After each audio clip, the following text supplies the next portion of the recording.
balancing out business success with a public contribution where you can leave a legacy across both, that's definitely what I'm working on. But I would think that most, particularly young entrepreneurs, end up somewhere in that space and looking to achieve that balance in their professional lives. Got you.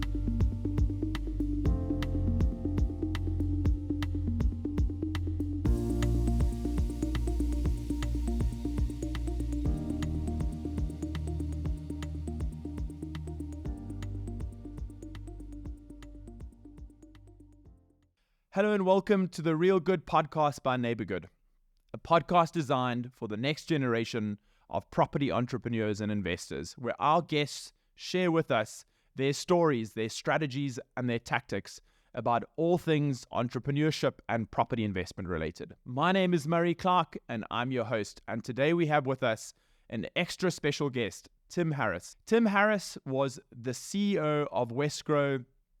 He operates at the intersection of politics, business, and entrepreneurship. He sits on the board of the CCID and is a member of the YPO. Tim is someone who shares so much valuable insights into the city of Cape Town, his career in both politics and entrepreneurship, and shares so much insightful thoughts and observations. Stay tuned and enjoy. Tim, welcome to the Real Good Property Podcast by Neighbor Good. It's really awesome to have you here. You are someone who is doing really cool things in the city. You've come from both the private and the public sector. This is a property podcast designed for young entrepreneurs and the next generation of people doing cool things in the city. And not just the city, but everywhere. There's a bit of professional, personal development, and I want to focus a little bit about you and all the things that you do in your own life that help you operate at the level that you do. Firstly, tell us about something that is not on your LinkedIn profile that you might want to share with our audience that they might not know. I think I mentioned this at that CCID event that we were at together recently, Murray, but when I was a student, I had a very simple ambition, and that was to visit every African country. And I, over the course of traveling as a student and as a young professional, managed to get to 34 of the 54. So there's a couple left, but I've definitely done some of the good ones. And it's actually that travel, even though most of it was just kind of adventuring, has actually ended up informing a lot of the political work, the professional work, the government work, and some of the work that I do today as a consultant. So even though it was fun, it's actually become quite a productive part of what I've done in my career, understanding the potential of this continent, what that means for global investors, and what that means for us sitting in Cape Town, the Western Cape, and South Africa in terms of the hinterland of opportunity to our north. You and I both grew up in KZN, so we are KZN born and bred. Where were you from? Hillcrest originally? Actually, I was born in Claremont in Cape Town, but no way. Grew up in Kloof. Okay, in Durban. You spent time at Wits University as well. And then Cape Town became this city, and you're now a completely converted Cape Townian. Tell us about what the magic of Cape Town is for you and why you ended up settling here. I think Cape Town is it's an African city, but with a very global outlook, and that makes it a fascinating place to live. Also, in terms of the work that I've done in politics, I was a member of parliament. My constituency was Central Cape Town, obviously working at Wesgro, the development agency. There's also this sense of being a challenger. Johannesburg today is still 3 times bigger than Cape Town. The KZN economy is bigger than the Western Cape economy. So that's an interesting place to be. We're very confident with what we offer, but we're not number one. So competing and designing a competitive approach in the work that I've done across politics and government is a pretty fulfilling thing to do. Okay. I think it's sometimes more interesting to work for number two than number one. Got you. Your career operates, and your journey over time has operated at the intersection of the public sector and business and entrepreneurship. You were the CEO of Wesgro.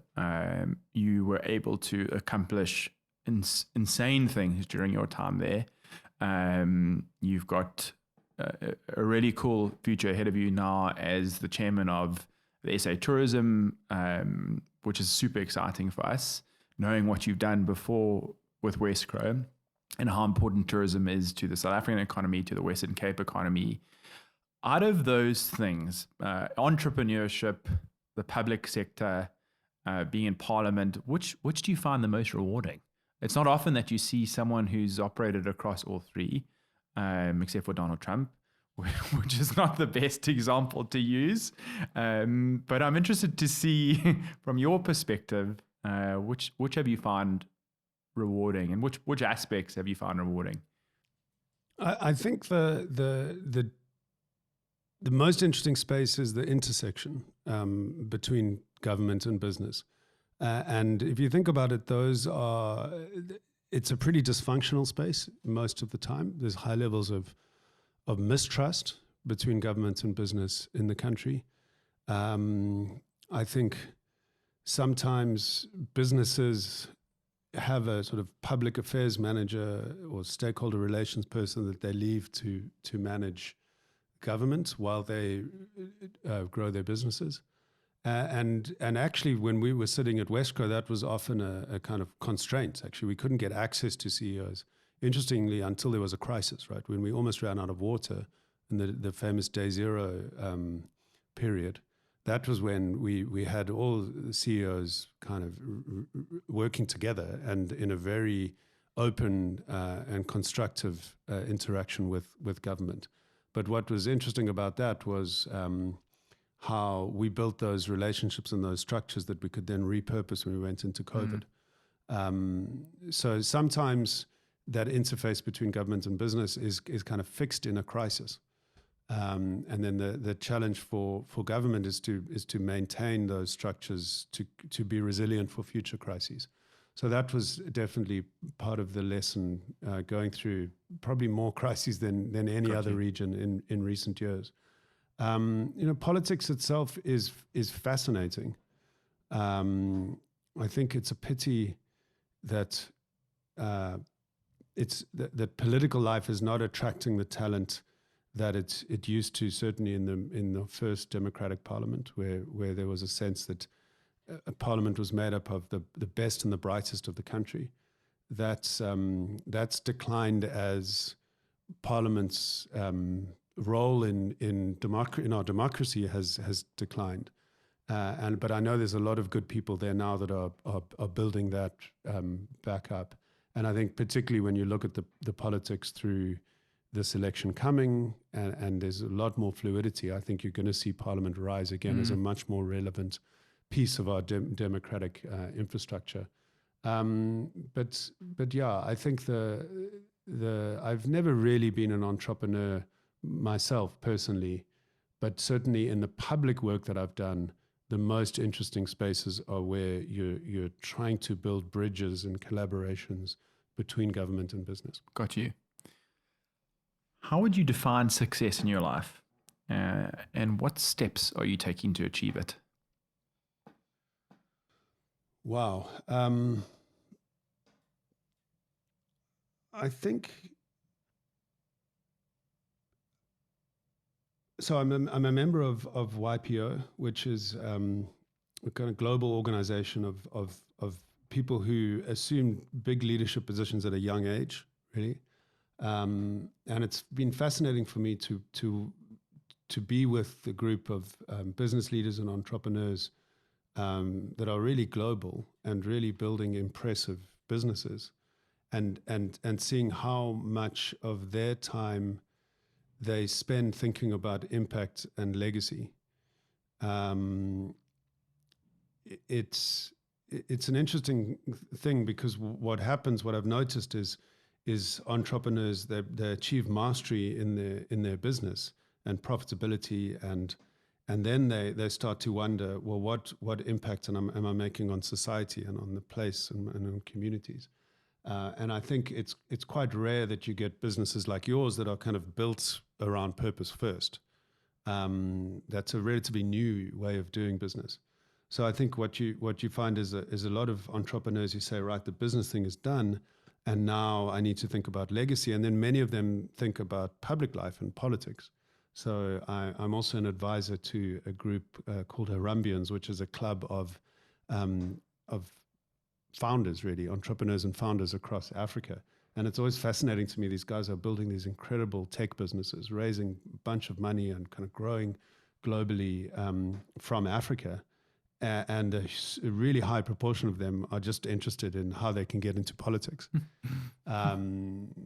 So I think balancing out business success with a public contribution where you can leave a legacy across both, that's definitely what I'm working on.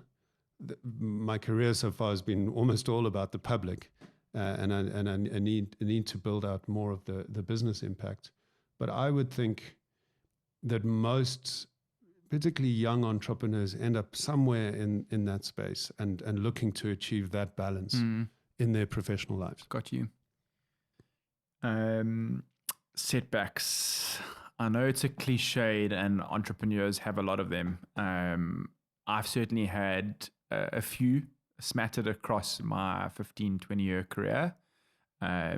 They help teach you a lot, whether it's business or personal, and you either learn from it or grow from it. And I'd love to understand from someone who's had a career as long as yours in both private and the business sector, have there been any specific setbacks where upon reflection you've been able to learn or take something from that you could share with our audience?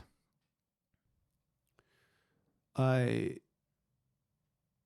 remember being very, very precocious, young, kind of political manager who was absolutely convinced that I should be in Parliament at the age of 22 or 23 or something. And I must have been a handful to deal with at the time. But I kept trying and kept failing to get into Parliament in various different ways. At one stage, I was in West Africa traveling and a vacancy arose. And I flew back to go through the Electoral College. And I didn't get it. And at the time, I remember thinking, geez, I've traveled across the continent to come and do this, and I didn't get in, and what does it mean? And I was kind of licking my wounds. But in actual fact, it turned out to be a blessing, as these setbacks so often do, which I think is what you're referring to. Without sounding like too much of a cliche, I think I got into Parliament on the fourth time round, and it was the perfect way to get in. Cape Town was my constituency. My portfolio was in the economic space. Everything aligned around that. And that would not have been the case on those other attempts when I was trying to get in as a almost delusional, precocious youngster. But the cliche is, I guess, every time I picked myself up and had another go, even when I started losing hope at various points. So the persistence thing is a cliche for a reason. Man, I hear you. I think in terms of where we are as a company and fundraising and knocking on doors and just being an entrepreneur generally, in hindsight at least, it's much easier to prepare yourself now when you need to go on a journey. In your case, it was to find a career in politics and enter that market. Now, because I've had so many no's along the time, I just prepare myself for it. And I think it becomes like ingrained in you as an entrepreneur that it's almost quite exciting, because every time you get a no, I'm like, okay, this is what's happening and this is just part of it. So I prepare my mind for 100 no's, knowing that it's going to happen. And it almost makes, it's a weird thing, it almost makes me excited because I'm chasing on doors, I'm sending emails, I'm sending messages, and I know at the end it will come off because it always had. In this case, we're about to go in a funding round. We haven't even sent one email, to be honest, to anyone. But in my mind, I'm busy preparing myself for 1,000 no's. Even if I know our product is as good as it is, and I have a belief in what we're doing, and I'm just expecting that many no's. And I think in the beginning, it would have probably made me a little bit more upset every time I got why are you doing this? Why are you doing that? I don't believe this is going to work. But now I almost find it quite exciting, which is a bit odd. Maybe it's an entrepreneurial thing in time with experience. I don't really feel the negative side of someone saying no. I think I'll take a lot of constructive feedback and around the product, and you should be doing this or you should be doing that. But over time, and I think you've had that now, you get to know yourself so well, what's working, what's not working, and I guess that's where we are now. And it's there's parallels, I guess, in wisdom and time and age and all of these things, which is super exciting. But persistence is always the number one thing. I know it's cliched, but there's a reality around it, and you can't change it. Whether you're in the job market looking for work, whether you are chasing a deal, whether you're dealing with something in your personal life, the diet, or whatever it might be, in the end, consistent results over time equals positive work. But I do. So you've just triggered another thought, actually, which is this idea of starting to enjoy pain, in a way, and disappointment. I think that's a super important part of learning, right? We were actually working this morning with a team in an investment board in another African country. Basically, when you're working as an investment promotion person, you just have to pitch all the time. Yeah. You're not pitching a business deal, you're pitching your place, your country, your destination. And you end up with, it's an interesting group, lots of public sector experience. Almost every single one of them says they hate public speaking. And I was trying to talk through how public speaking is not a gift, it's a practice.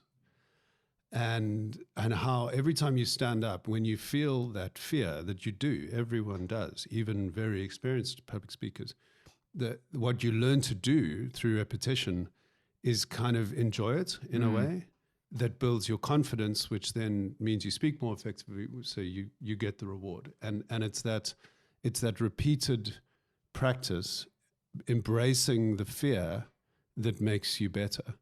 That's what we're working with this team on.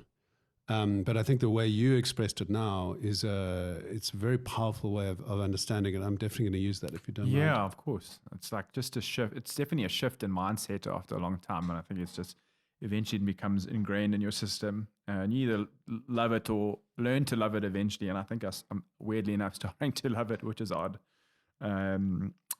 You are someone who I would regard as really successful. I think that I love the intersection of public and private, business and politics. I think as a company, we've always thought about what that word good means. And I think it is a new generation thing, as you quite rightly say.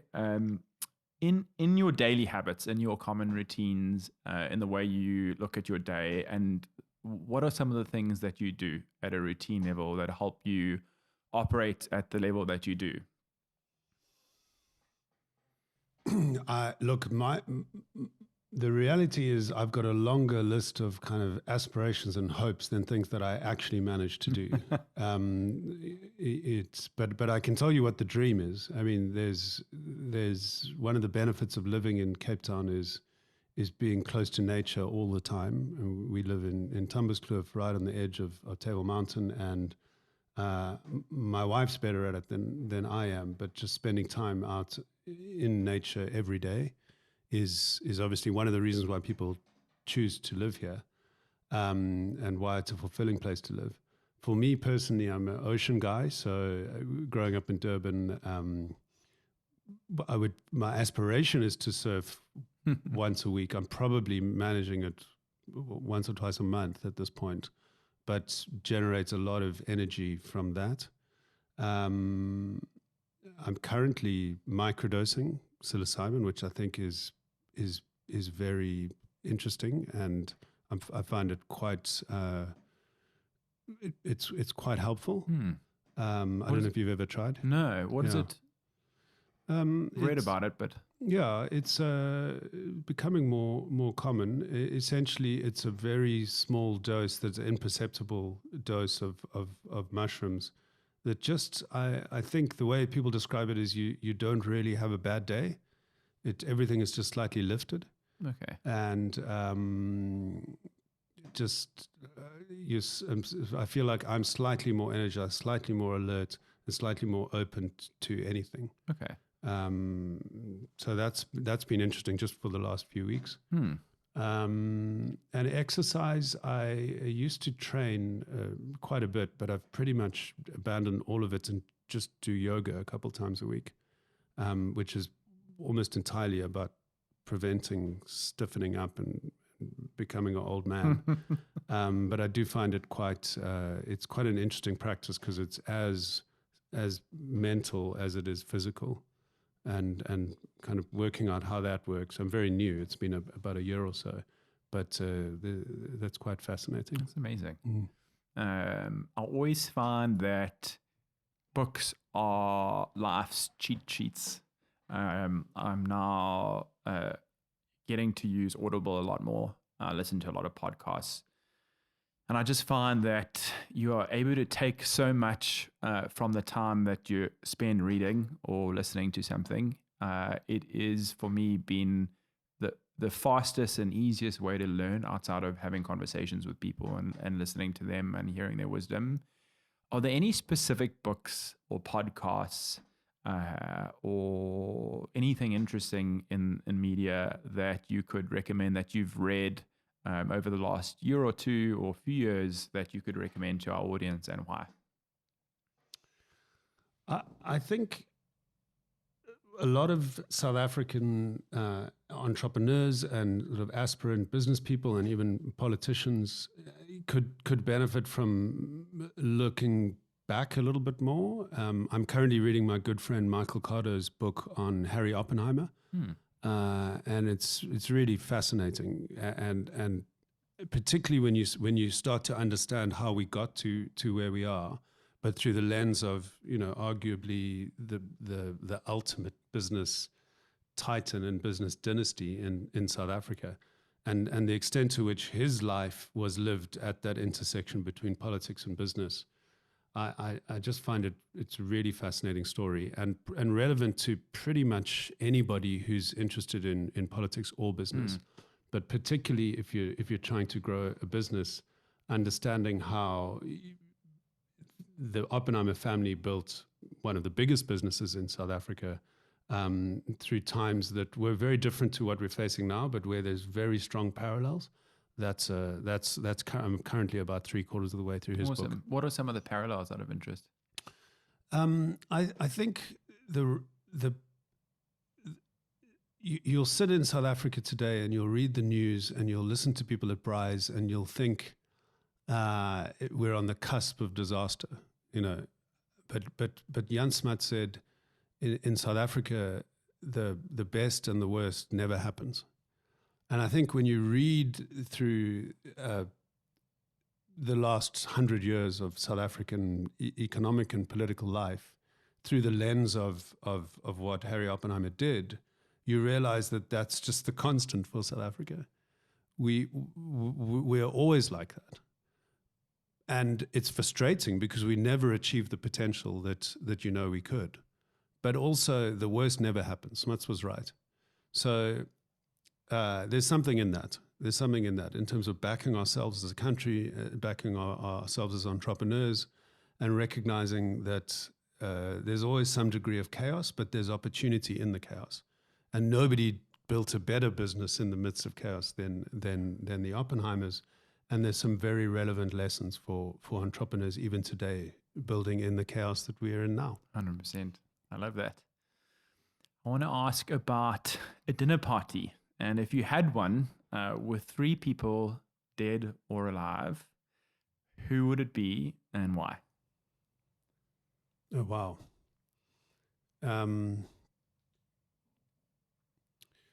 Okay, well, let me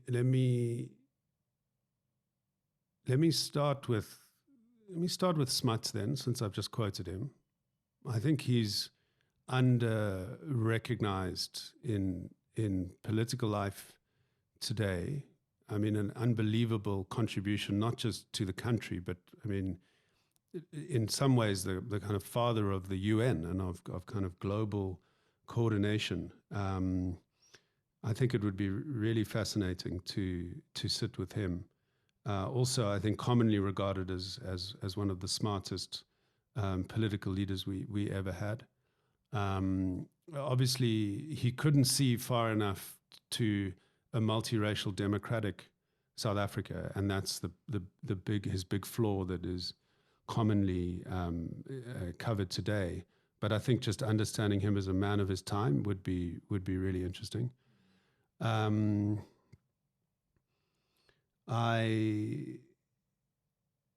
think it's a bit of a cliche as well, and this would be a very difficult dinner party now that I'm thinking about it. These are some very strange people, but Steve Jobs, I think, as just as an example of someone with such absolute clarity of their own purpose. I think he probably wouldn't be a very functional dinner party, but it would be fascinating just to hear how he came across and probably experience the bits that people don't attribute to him, that he was a very difficult person to work with, but somehow also created this unbelievable legacy that we all surrounded by all day. And then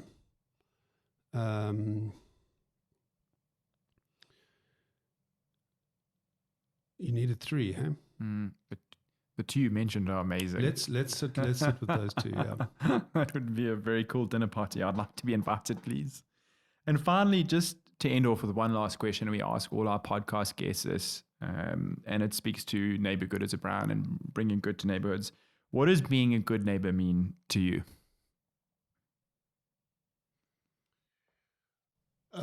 It's one of the reasons why we live where we do in Tumberskloof. I think the idea of a community that still works the way communities should, where neighbors know each other, where there aren't high walls, where there's a flow from your house into the streets and into other houses. That's what we have in our little corner of Tumberskloof.